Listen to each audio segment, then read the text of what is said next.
Bonjour à toutes et à tous, c'est Lowell et aujourd'hui on se rejoint pour une nouvelle vidéo sur, ou plutôt dans l'intimité de Marie.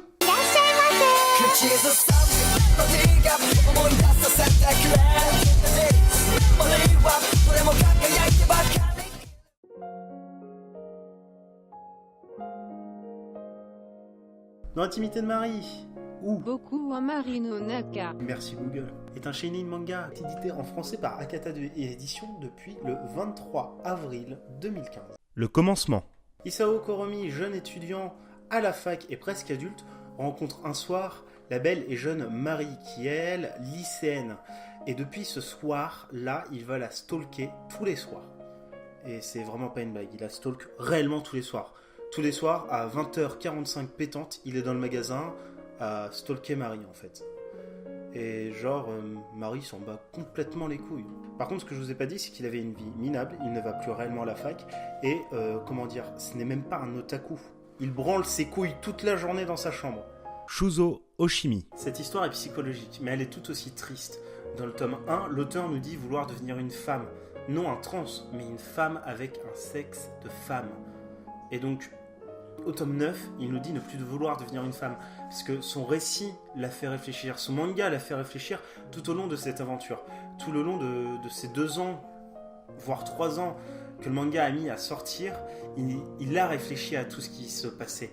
Marie est le reflet de l'auteur en fait, et reflète ce qu'il a envie de devenir. Mais dans le tome 9, il nous dit aussi qu'il a découvert la femme qui était en lui, et il restera femme jusqu'au bout. Mon avis sur ce récit. Mon avis sur cette histoire, c'est qu'elle est vraiment psychologique en fait. Marie se crée une double personnalité parce qu'elle est maltraitée chez elle, et sa mère ne lui donne pas l'amour qu'elle espère. Elle s'appelait Fumiko, et sa mère, une fois à la mort de sa grand-mère, qu'elle adorait, si je puis dire, vu que c'est comme ça que je l'ai ressenti, une fois que sa grand-mère meurt, sa mère lui dit « Maintenant, tu vas t'appeler Marie ».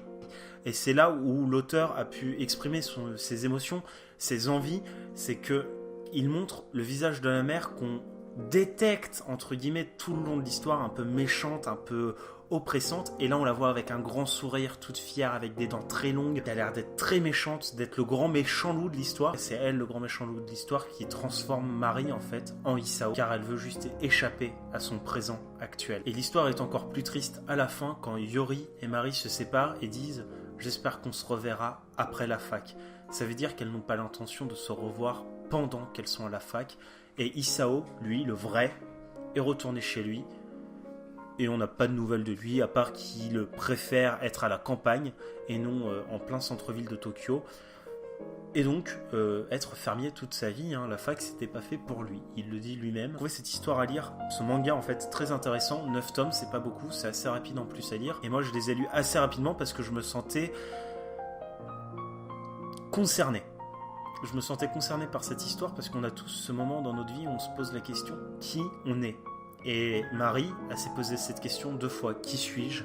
Quand sa mère lui a demandé de changer de prénom alors qu'elle était gamine. Et aussi quand elle est au lycée, une fille populaire, elle s'est dit qui suis-je face à celui-là. Donc à Isao qui est un raté complet. Hein, qu'on se le dise. C'est le parfait raté. On n'en a pas, nous, des comme ça. C'est que dans les mangas qu'on pourrait en voir. Et c'est là où tous les personnages sont touchants. Yori, dans le sens où elle est presque insociable, qu'elle n'aime pas sa famille, et que la seule personne qu'elle chérit autant qu'elle, c'est Marie.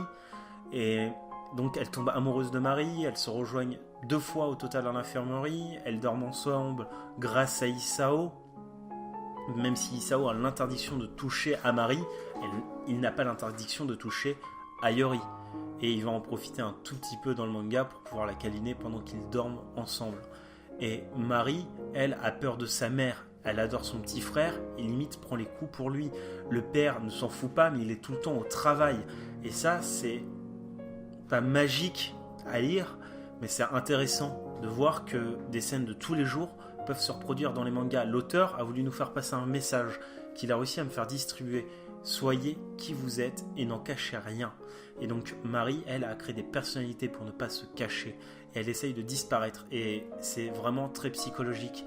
Car la personne veut disparaître, tellement disparaître qu'elle crée une 3e personnalité. Elle n'est pas schizophrène, elle n'est pas bipolaire. Mais elle se crée une 3e personnalité parce qu'elle en a besoin. C'est pour sa survie. Et ça, on l'apprend vraiment à la toute fin, dans le 8e, 9e tome. Et je veux pas trop vous spoiler, je veux vous donner l'envie de le lire. Lisez-le parce que ça peut tous nous remettre un peu en question. Et j'ai vraiment adoré lire ce manga, même s'il m'a rendu pas mal triste dans le fond, parce que je me suis dit, mais c'est carrément moi ça, c'est carrément moi ça. Mais ça me ressemble un peu. Franchement, ça peut être bon de le lire pour certaines personnes qui se remettent en question justement, qui se disent, qui suis-je ? Pourquoi je suis là ? Pourquoi je suis un homme ? Pourquoi je suis une femme ? Pourquoi on me pointe du doigt ? Plein de questions, on peut y répondre grâce à ce manga. Lisez tout simplement Dans l'intimité de Marie, qui est tout juste magnifique. J'espère qu'il aura une adaptation en animé personnellement, parce que c'est un manga, je pourrais ne jamais m'en passer. Je pourrais le relire une deuxième fois, même si ça me rendrait triste une deuxième fois. Je pourrais me dire, putain, il y a des détails que j'ai pas vus. Et comme pour Your Name, ce manga m'a fait ressentir des émotions. J'ai pu regarder certains animes qui m'ont transmis quelque chose, mais pas des émotions. Ils m'ont transmis une chose, mais pas du tout des émotions. Et c'est là où, dans l'intimité de Marie, on vient à se poser certaines questions, on se dit, putain, et si je suis à la place de Marie ? Si je suis à la place de Yori ? Au bout d'un moment, Isao, qui est dans le corps de Marie, devient une coquille vide, parce que les trois personnalités ne se battent pas pour prendre la place, mais se remettent toutes les trois en question. Et c'est là, maintenant, que je vais vous poser cette question. Qui es-tu ?